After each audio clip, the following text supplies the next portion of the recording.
Hi hello friends, welcome back to our YouTube channel. ನಾನಿವತ್ತು ಪಾಲಕ್ ಬಜ್ಜಿ ಮಾಡ್ತಾಯಿದ್ದೀನಿ. ಹೇಗೆ ಮಾಡೋದು ಅಂತ ಒಂದ್ಸಲ ನೋಡ್ಕೊಂಡು ಬರೋಣ. ನಾನಿಲ್ಲಿ ಒಂದು ಬೌಲ್ ತೊಗೊಂಡಿದ್ದೀನಿ. ಇವಾಗ 1 ಕಪ್ ಆಗುವಷ್ಟು ಕಡಲೆ ಹಿಟ್ಟು ತೊಗೊಂಡಿದ್ದೀನಿ. ಇದಕ್ಕೆ ಸ್ವಲ್ಪ ಜೀರಿಗೆ ತೊಗೊಂಡಿದ್ದೀನಿ.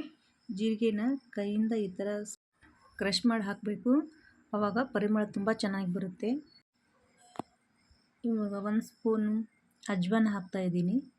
ಅದನ್ನು ಕೂಡ ಕೈಯಿಂದ ಈ ಥರ ಕ್ರಷ್ ಮಾಡಿ ಹಾಕಬೇಕು. ಅದು ಕೂಡ ತುಂಬ ಪರಿಮಳ ಚೆನ್ನಾಗಿ ಬರುತ್ತೆ. ಇವಾಗ ಇದಕ್ಕೆ ಸ್ವಲ್ಪ ಸೋಡಾ ಪುಡಿ ಹಾಕ್ತಾಯಿದ್ದೀನಿ.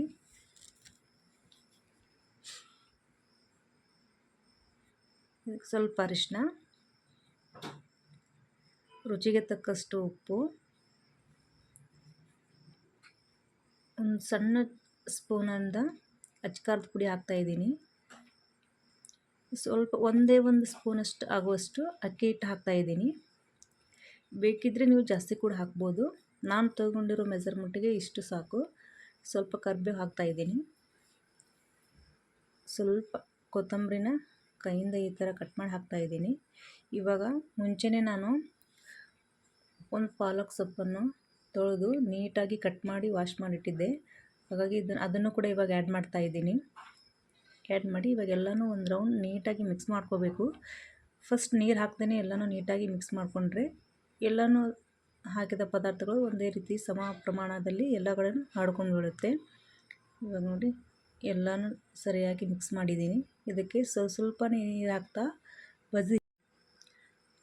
ಬಜ್ಜಿ ಮಾಡುವ ಹಿಟ್ಟಿನ ಅದಕ್ಕೆ ಮಿಕ್ಸ್ ಮಾಡ್ಕೊಳ್ಳೋಣ. ಇವಾಗ ಮುಂಚೆನೇ ಜಾಸ್ತಿ ನೀರು ಹಾಕಬೇಡಿ, ಸ್ವಲ್ಪನೇ ನೀರು ಹಾಕ್ತಾ ಮಿಕ್ಸ್ ಮಾಡ್ಕೊಳ್ಳಿ. ಅಂದ್ರೇ ಚೆನ್ನಾಗಿ ಬರುತ್ತೆ. ಇಲ್ಲ ತುಂಬಾ ನೀರು ಹಾಕಿಬಿಟ್ರೆ ಸರಿ ಹೋಗಲ್ಲ ಅದು ಹಿಟ್ಟು. ಇವಾಗ ನೋಡಿ ಸ್ವಲ್ಪನೇ ಹಾಕ್ತಾ ಮಿಕ್ಸ್ ಮಾಡ್ಕೊಂಡಿದ್ದೀನಿ.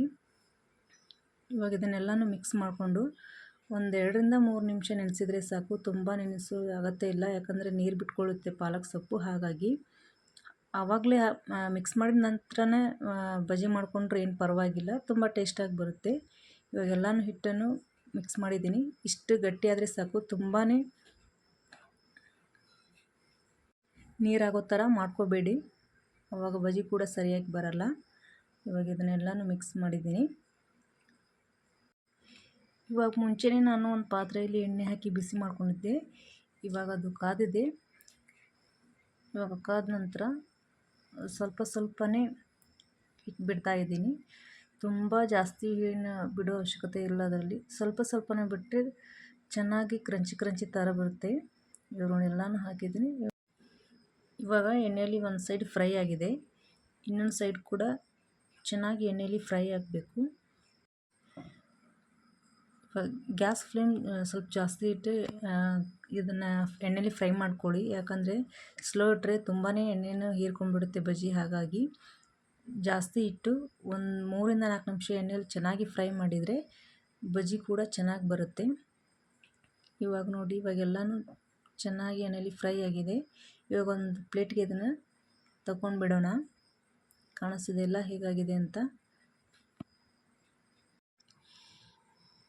ಕಲರ್ ಕೂಡ ಈಗ ಚೇಂಜ್ ಆಗಿದೆ, ನೋಡ್ತಿದ್ದೀರಲ್ಲ.